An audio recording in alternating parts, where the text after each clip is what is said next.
you're getting on. You sat by the fireside, pondering on. Picture book, pictures of your mama, taken by your papa a long time ago. Picture book of people with each other to prove they love each other a long time ago.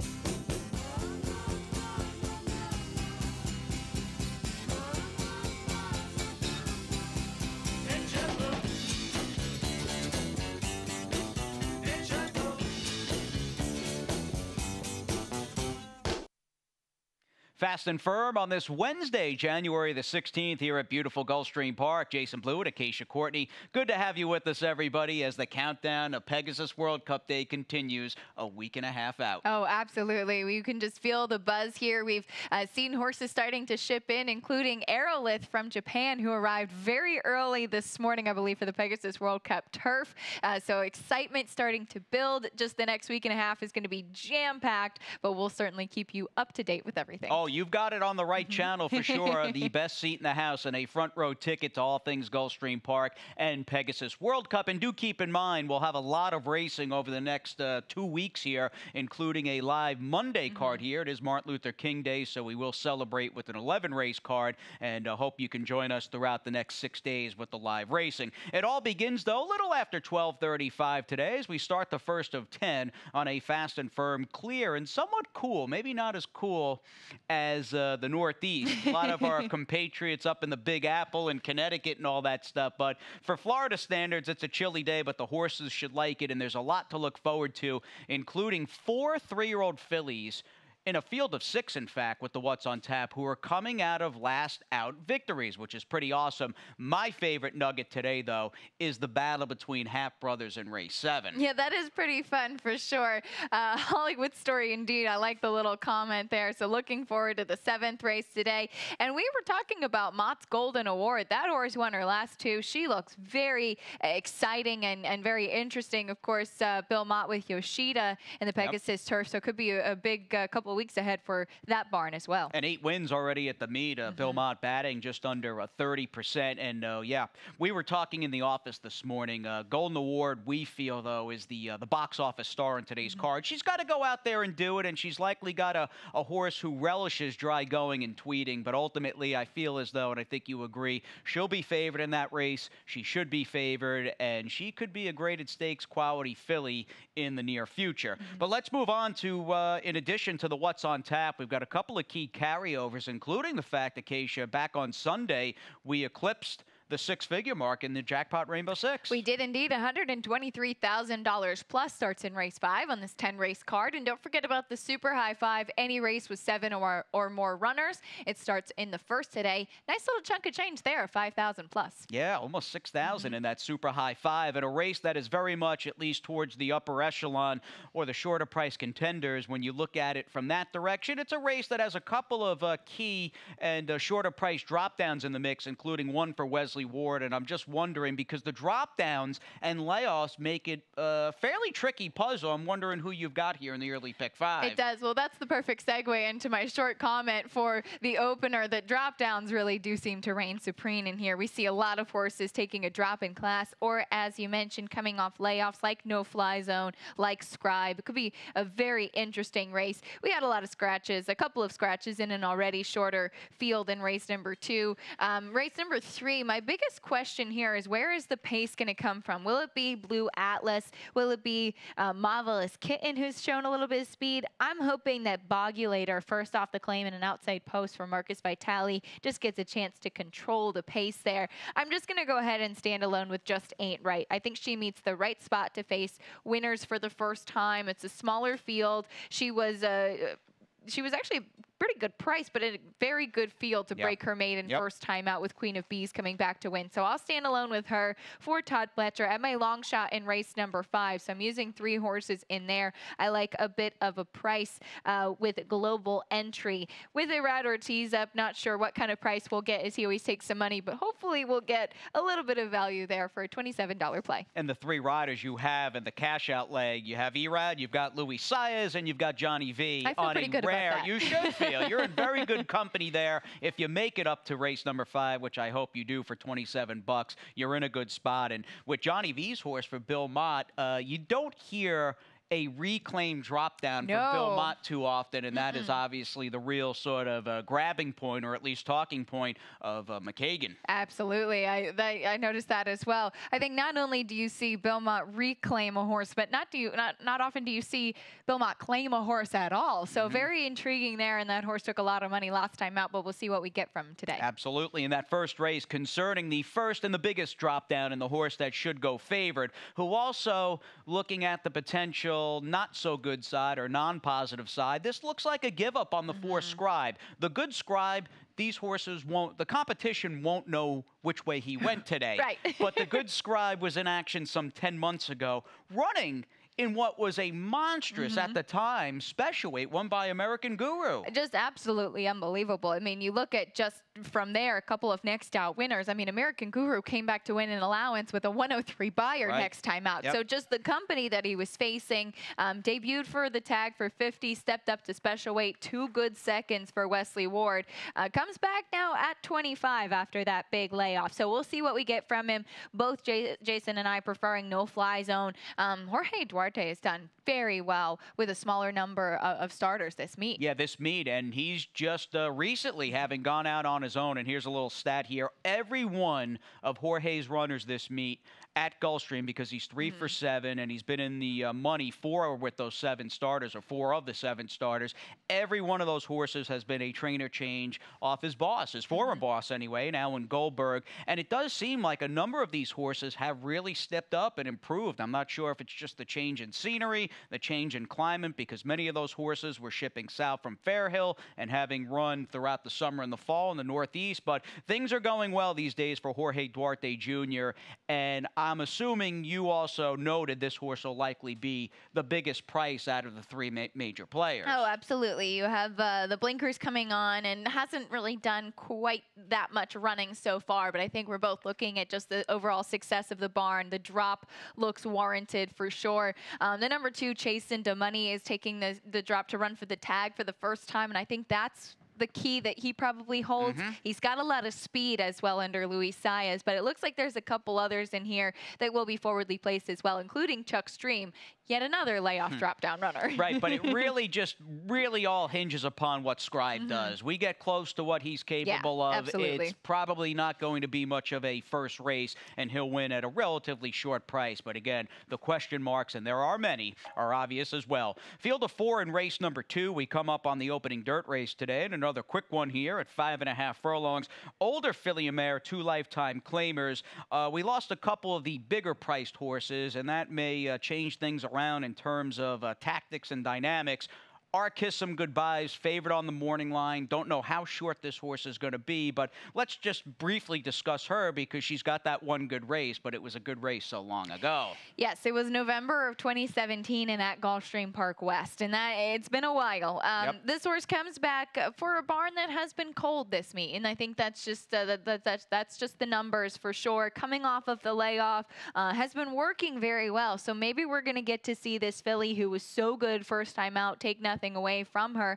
I did just prefer others who are more tested and have recency, one of them being the 3 Trapped at Sea. And I did want to pull the replay for this one, and I think clearly I'm hoping Irad Ortiz has yet another multi-win day, which has been the norm here for sure. But as we look at the head-on of the break, and as we pick it up from there, she's highlighted, and I pulled it right before because you can see in the white blinkers how she's acting up. Then takes a little bit of a turn and then has kind of her momentum shut off early at the break. So not only was it a little bit of a trip, but she was acting up in the gate and I don't think was 100% prepared last time. A little restless for sure as she goes out for a good barn in Yvonne Belsour, and the leading trainer, in fact, right next door with Jose Ortiz and the 4 True Boots, who is going to take money here and should.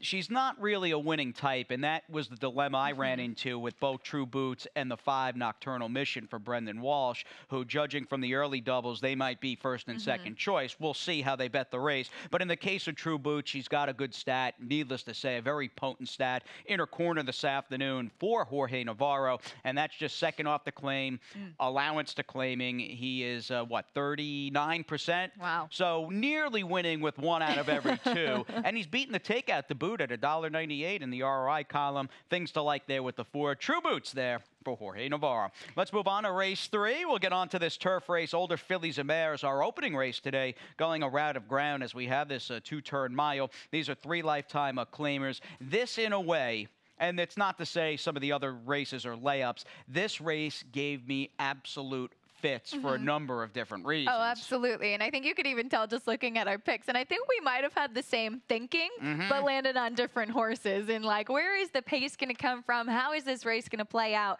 As I was trying to envision this race on paper, I had such a tough time figuring out which horse was actually going to run today. And that's one of the questions. You have horses that are either coming off of really good efforts, or you have horses that have backlash and are coming off bad efforts. That's the whole thing, right? Yeah. And the recent form I found in this race goes to the fillies and mares that have been running in more or less claiming races of late, and then the drop downs who have been running at a higher level. Again, many of them aren't in good form or just haven't shown that much or are coming in off layoffs. So you throw that all together in a blender and you really have yourself a race in which trip is going to be paramount. And I get a sense that half this field might be separated by about this much here. It could be just like a cavalry charge down to the wire. So I took the 8 Bogulator. I alluded to this earlier, hoping first off the claim for Marcus Vitale. I thought this was a very good race that she and a couple others in this field come out of last time. I hope that she just tries to dictate the pace from the outside like she did 2 back,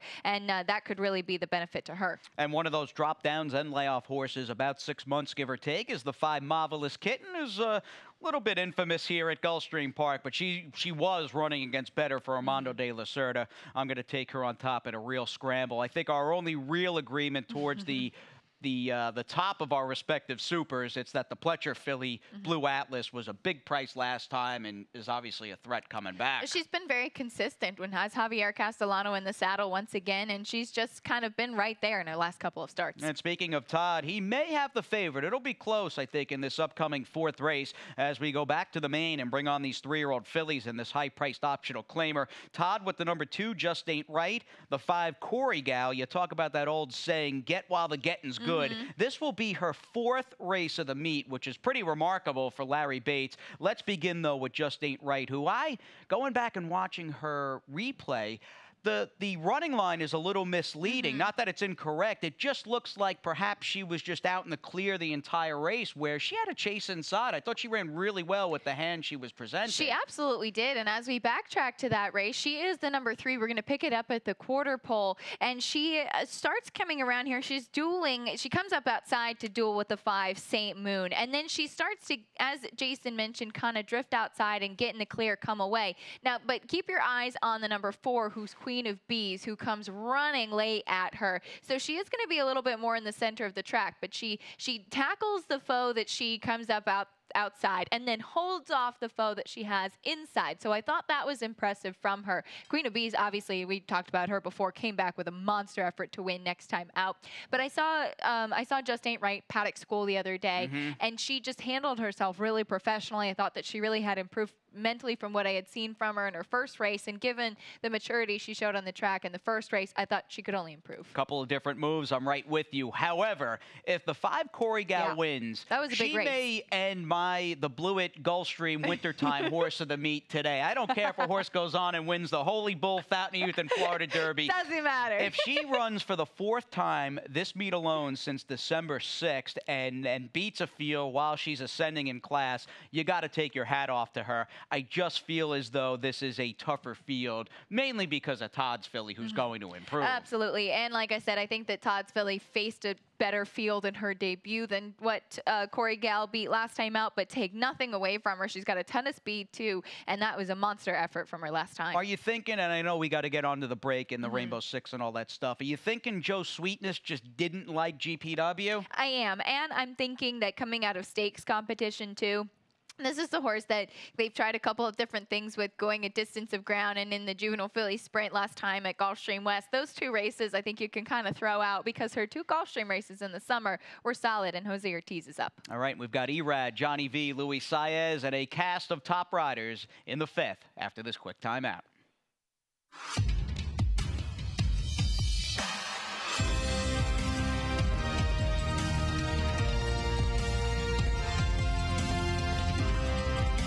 Whether you're at home or at the track, have a stake in the race when you bet with ExpressBet. Sign up for an ExpressBet online betting account and receive up to a $500 sign-up bonus.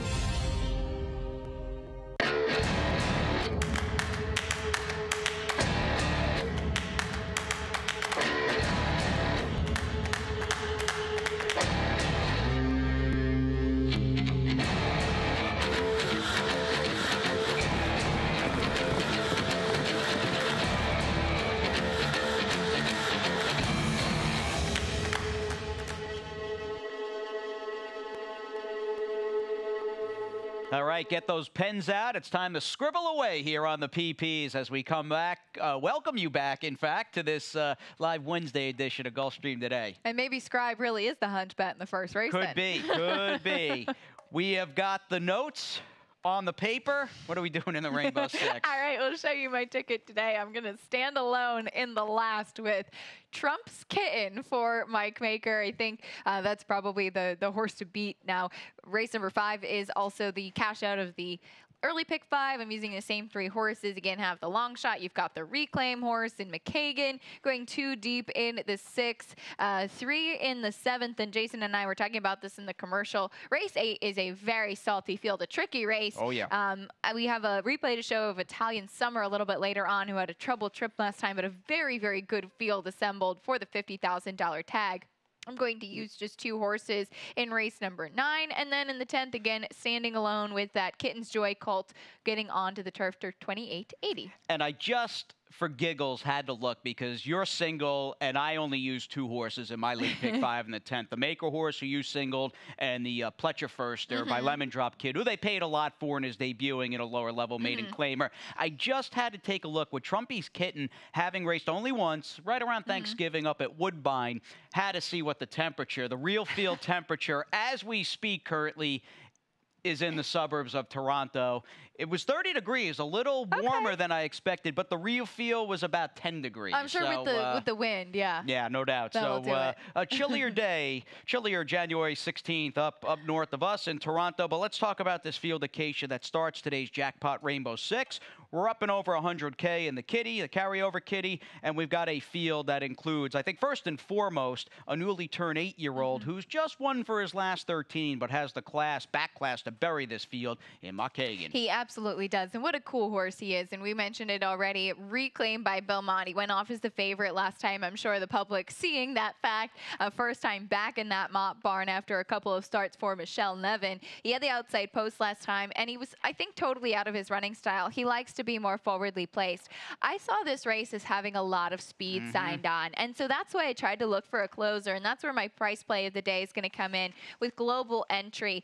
Picking up Erad Ortiz, I think a huge jockey change there. And this is a horse that can come from off the pace. Hasn't won in a while, but Ruben Gracida is a barn that you'll get a nice price on, and he does a good job. So hopefully at a price we can get Global Entry to come off the pace. All right, another deep closer in the race who we both have highly rated, the number 9 Bold Rally, who switches to Luis Saez, coming out of a loss against Uncle B, ran against Chief Exchanger. That's a good field that he comes out of. He may like the competition today and that likely honest pace with McKagan Hagen and a few of the others. Moving on to race number 6. We're halfway home on this Wednesday, January 16th. Again, if you're just joining us, welcome. And we are starting a 6-day live racing week, with Monday being Martin Luther King Day. And why don't we try to pad the bankroll,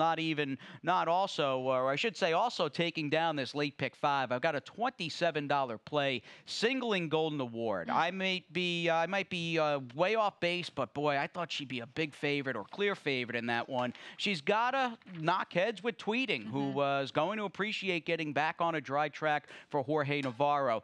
Low profile, more lower profile barns have a couple of the shorter priced horses in the middle of the pack in race number 6. I do love seeing the Hollywood Story Hap brothers, one for Dale Romans, one for Mike Matz, meeting in race 7. That's pretty cool. You've got Todd and Mark Cassie both running a pair of horses in race 8, which is a very difficult puzzle. And we've got the maker horse in from Chili Woodbine, and of course the Lemon Drop Kid Firster, as I'm hoping Pletcher or Maker, the White Bridles, rule the roost in race number 10 on this Wednesday card. But the 6th race, getting back to Cool Mover and a Ghost to the Post, you have obviously two of the most high-profile riders here at Gulfstream, an E-Rod on Cool Mover and a Ghost to the Post with Luis Saez, but they're both going out for barns that aren't household names, so that led me into the direction of a Gustavo Delgado and a well-spotted, I think, Manhattan Project, who ran in context fine, couple starts back on the dirt. And taking a big drop in here, switching to the main track. I think that this one's logical for sure.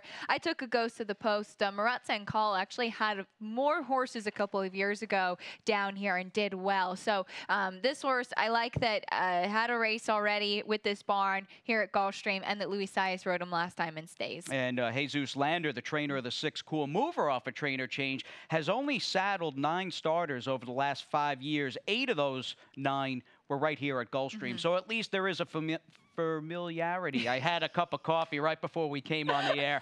3 wins there for We both Jesus. need some more. Let's move on to race number 7. We're at a mile and a 16th as we continue on in this Wednesday late pick 5. We've got some older, 2 other than $25,000 optional claimers. And again, the 2 out of a Hollywood Story, who are now 4 and 6. Hollywood Star for Dale. You've got Mike Matz with the number 8 Hollywood Strike. I mean, you don't see that. You may get siblings running on the same card as we did here on Sunday, but not in the same race. I remember there was a pair of fillies. One of them was from Happy Altar, and I'm blanking on their names, but I remember there were sisters that ran here once, but last year's championship meet. I'll have to look that up, but it doesn't happen that often. It is very cool, and they do have the similar names as well with the Hollywood vibes. Yeah, no doubt at Hollywood Story. She was a terrific race mare. Both those horses still trying to get through this second level allowance condition, and it's a race that actually runs pretty deep in terms of competition, mainly because a couple of older 8-year-old geldings in the mix. One for Jorge Navarro, who I picked in the 7 Chunnel, who recently here at Gulfstream ran in the Claiming Crown. And you've got the other sort of marquee Claiming Crown horse, and that is the Mike Maker trained Bad Student. I took Bad Student, and I was maybe a little bit too hard on Chunnel, not using him at all, but his record at Gulfstream was kind of glaringly negative. He is over 3 over this track, and I know that he's running races like coming in for the Jewel and the Rapid Transit and things like that, but Bad Student comes out of the Jewel as well, and clearly they claimed this horse with the intention of putting him in the Claiming Crown, as we've seen. He was going 9 furlongs, which I don't think that he wants to do, and that was a good field too. Didn't get to show his speed. All right, sounds good. Let's move on to race number 8. We flipped the page. We're back on the turf, and a very difficult 3-year-old filly. Mid to high price maiden claimer is on tap here. And again, you've got 4 combined starters in the race, trained by Todd Pletcher with the pair, and Mark Cassie sending out another couple of runners. There's a rare Ralph Nix claim in the mix. There's just a lot going on. And in terms of just trip handicapping, you've also got a bunch of horses who faced each other back right after Christmas on December 27th, including a very tough luck Italian Summer, who things were going so well inside, and then, boy, things got really tight in a hurry. Very much so. And as we pick it up right before the quarter pole, there's the number 7. Looks like going in a good spot. And there has to check very sharply in the white cap. And I actually thought that this horse, after getting her momentum, so abruptly shut off. There she is along the rail again in the white cap, being asked very hard by Tyler Gaffleone.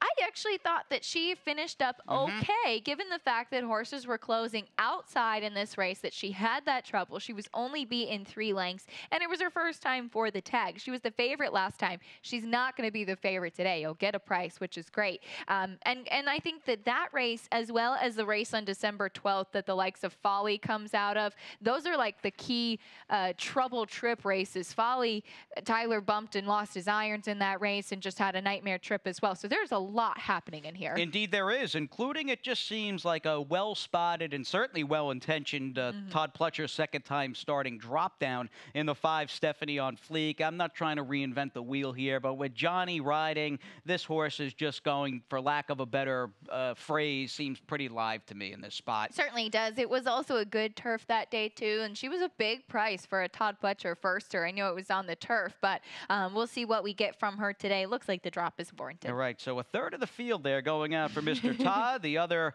and Mark Cassie combined. They've got the numbers, no doubt about that. Let's move on to race number 9. This will go as our featured West Point race of the day. It's our final dirt race too, and it's a high level. You don't really run into these 3 other than optional claimers all that often, and I'm curious to see, because it most likely will turn out to be a 2-horse race between Golden Award and the 7-horse Tweeting, who's been a good claim and clearly just, you would have to think, hated, just absolutely despised the sloppy track in the Rampart here last month. But man, Golden Award just strikes me as a Mott horse, Medaglia d'Oro arch, homebred here for Summer Win, who's been favored in all 5 starts, who is just finally starting to really come into her own and starting to really capture some of the promise I think her connections believe she had earlier in her career. Oh, absolutely. And we talk about this all the time, too, that you won't see a horse just cranked up, ready to go first time out for the Mott barn, usually. So the fact that this filly took a while to kind of get her feet underneath of her, and not even that long, not surprising and not concerning to me at all. And she's run good races, and her last 2 have just been very, very impressive at 6.5 and at 1 1/16. So she's versatile as well, and her last couple she's shown rating gears as well. So she can do pretty much whatever's thrown at her. As far as Tweeting, it was a grade 3, and it was a wet track last time. I also like her a touch shorter. Right, than a mile? Yeah. I do. I think even the 7 furlongs at Laurel in the Shine Again, and that's a long stretch, but she had a bit of a tough time there. Yeah, I mean, her races prior, even not taking into account the distance, because she won at 1 1/70 by over a dozen lengths, 3 back, but she's clearly been a good claim and a good trainer change to Jorge, and it just seems like fast, dry dirt is what she wants. But I know Golden Award's got to go out there and do it, and I'm not trying to really hype her up that much, even though I'm kind of failing in that regard. But I was looking at this race thinking, and it's a long way off from winning an allowance race on a weekday to a Grade 1 race, but man, she's just, to me, with the figures she's been rigging up, has the look of a horse who might, when the season hits the midway point over the summer, could be in some of those bigger races for the older fillies and mares. Absolutely. I think that she has a lot of potential. I'm looking forward to seeing her race today. Yeah, me too. Yeah. It's a very good West Point race of the day, our featured 9th, and the final dirt race. And that, of course, brings us up to this Wednesday, January 16th finale. We're on the turf here. We're cashing things out at 7.5 furlongs. These are older $20,000 maiden claimers. One key scratch of the 7, Rumson Rally. Still an intriguing race between, and they may ultimately bet this like a 2-horse race or 2.5 horses, between the 5 Trump's Kitten, the Pletcher Firster on Offensive, who's in for 20 after selling for 300, and maybe the X-Factor wild card is the horse you have second for Barkley Tag in the 8 Count Flanker. And the Count Flanker just kind of has a little bit of a look to him for sure. I know didn't run a step really in debut, but takes an immediate drop and is on the turf. There's plenty of turf pedigree on the bottom side too. Half to stakes winner, Lots of Mischief, who was a decent turf runner. And then, of course, you've got Mike Maker with a Kitten's Joy Colt trying the grass. And again, ran right around Thanksgiving, comes out of a live race for what that's worth. It was late in the Woodbine season, yet 4 horses ran back at Woodbine. 2 of them wound up winning on the Synth. Trump's Kitten looks pretty live today, as does our man, Pete Aiello. He's chomping at the bit, and he's got those Wednesday scratches and changes coming up just a few moments. One of the world's most anticipated thoroughbred racing events of the year returns. The 3rd annual Pegasus World Cup Invitational at Gulfstream Park in South Florida. Drawing competition from around the world with a $16 million purse split between 2 Grade 1 races. On the dirt and on the turf. Experience the incredible fashion, spectacular world-class service and entertainment, and the unrivaled adrenaline of the Pegasus World Cup Invitational. Saturday, January 26th at Gulfstream Park. Get your tickets now at PegasusWorldCup.com.